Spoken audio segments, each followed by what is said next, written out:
To the environment now, following the indiscriminate dumping of refuse on unauthorized places by residents in Ilorin, the Kwara State capital, the state government have set up an ad hoc committee with 72-hour mandate to clear the refuse across the state capital.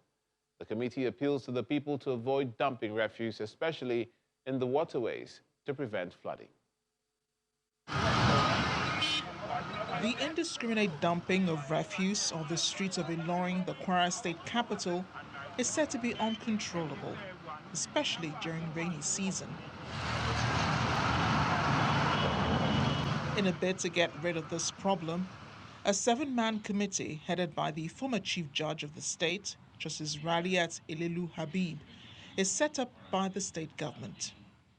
I urge you to pursue the assignment with due commitment, hard work, and dedication. I also implore you to bring your wealth of knowledge, experience, and understanding qualities to bear in carrying out this world's assignment. And to execute the committee's recommendations, the state governor, Abdurrahman Abdulrazak, has directed another committee to clear the refuse in 72 hours.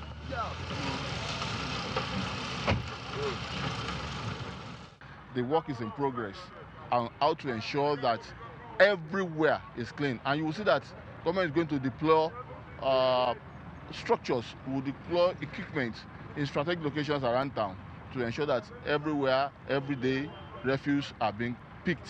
Another measure taken to ensure hygiene in the state is the clearing of refuse from Amule River, which is believed to be a threat to people's health. The state government is alive with anything that will promote the health of our people, because we know with good health, we have good economy, we have good investment, we have good people. You see, people will now become happy. Socially, we will now begin to develop. With the 72-hour directive about to elapse, the state government is further appealing to residents to stop the indiscriminate dumping of refuse along the streets of the state capital and elsewhere to make the cleanup easier. Communities of Michika and Madagali local government area of Adamawa State are asking the federal government to revoke the 14 billion naira contract awarded to a construction company for the construction of 3 bridges destroyed by Boko Haram. They expressed dissatisfaction at the pace of work done on the 14 billion naira contract for the construction of the 3 bridges awarded back in 2017. Therefore, they're calling for the contract to be re-awarded to a different company with the capacity to deliver at a due date.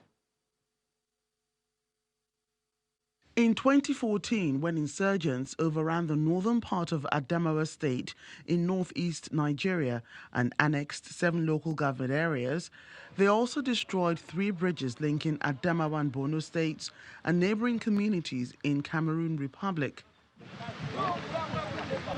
The destroyed bridges have since disconnected Madagali and Michika local government areas from the rest of Adamawa State. This has not only affected the movement of goods and services in the area, it has also limited access to healthcare.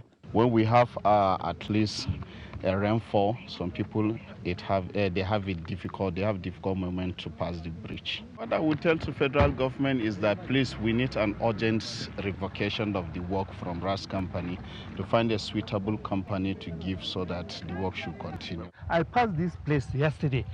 There was nobody here until they hear that they heard that the senators coming to this site. They started operating. Their complaints against the contractor has not gone unnoticed, as officials of the Federal Ministry of Works, alongside a senator representing Adamawa North, are here to see the true progress of the work.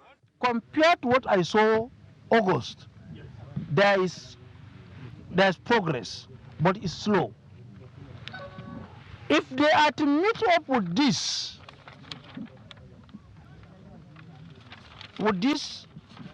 activities that they gave us, they will need to employ more staff and they will need more equipment. Because after these 3 months, I want to say that we will not agree again for any extension of grace. It's a slow rehabilitation process, which the project manager blames on bureaucratic bottlenecks. It is lack of payment, of advance payment. It took the ministry 2 years to pay the advance payment. They've paid the balance. We've settled all the issues, and now we are working. Unfortunately, this past 2 months, now we couldn't achieve more because it's raining season.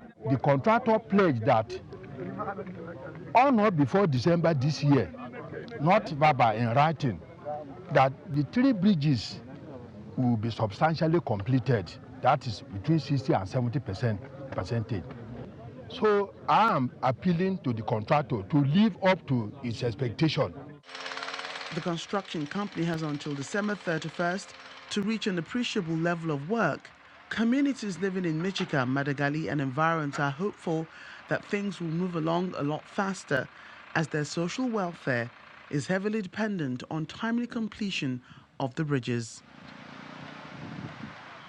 Finally, to the southeastern region, the Anambra State Governor, Obiano, has inspected the ongoing construction of the State International Conference Center in Awka, the state capital, announcing that all necessary material for the completion of the projects have been procured. Inspecting the project alongside some principal government officials and the consultant overseeing it, the governor received an assurance that it will be delivered by March 2020. This is the ever-busy MCC junction in Onitsha, Anambra State. It's along the same road that a tanker explosion destroyed the Ochanja market. But the focus of this report is the pedestrian bridge at the junction, designed to assist residents cross the 6-lane expressway, which recently became a death trap after being hit by a truck.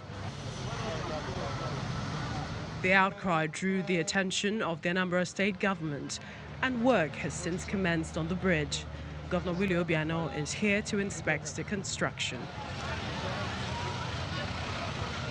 From MCC Junction, Onitsha, the governor moves to the site of the state's International Conference Center, Agwoka, to see the progress of work. This multi-purpose International Conference Center is taking shape.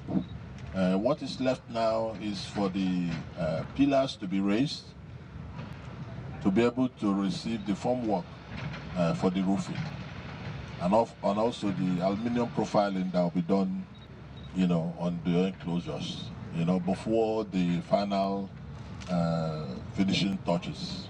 And I'm confident that, just like the contractor said, that this place will be delivered very soon. The project consultant takes the team on a tour of the facility.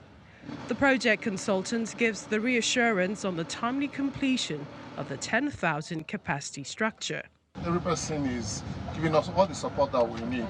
The design is quite challenging and they're giving us all the support, so we don't see any problem. Because His Excellency is passionate about it, and the deadline is end of March 2020. The International Conference Center project started early this year, and going by the assurances given by the contractor, the project is expected to be ready for use by the year 2020. That's news across Nigeria today. Thank you for watching. I'm Olumide Mukol.